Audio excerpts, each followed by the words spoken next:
The Lost Valentine is a really lovely film. It's a little slow to begin with, but once it got going, it was a really beautiful experience. This is a Hallmark film from 2011. It's directed by Darnell, written by Maryann Ridini Spencer and Barton Taney, and it's based on The Lost Valentine by James Michael Pratt. And we have a cast including Jennifer Love Hewitt, Sean Faris, and Betty White. And Betty White plays a character called Caroline.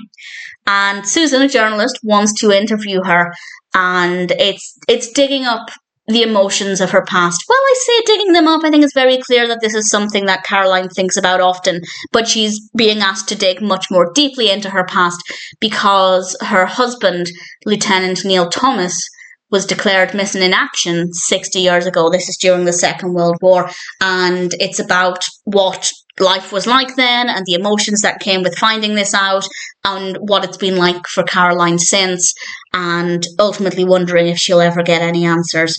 And it's a really lovely film. We have some interesting interactions between Susan and Caroline, but also between Susan and Lucas, Caroline's grandson. The characters are very well written. I think Caroline is a very believable character with regards to her emotions, and in general, I found it to be a very, very moving story. And I cried multiple times. It's certainly not the easiest watch, but I'd say it's absolutely worth it. Betty White was as fantastic as I knew she would be, and everybody gave a really great performance. We do get scenes from the past, and in general, they're not too bad. I think the pacing and the cutting back and forth between the two works quite well, helps to build the narrative up a little bit.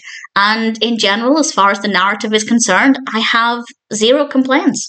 I thought The Lost Valentine was really enjoyable. As I said, it was a little slow to begin with, but not to the point where I felt bored. I just think maybe it could have been a little tighter as a narrative, certainly for the first half of the film, but once it got going, absolutely fine, no problems there at all.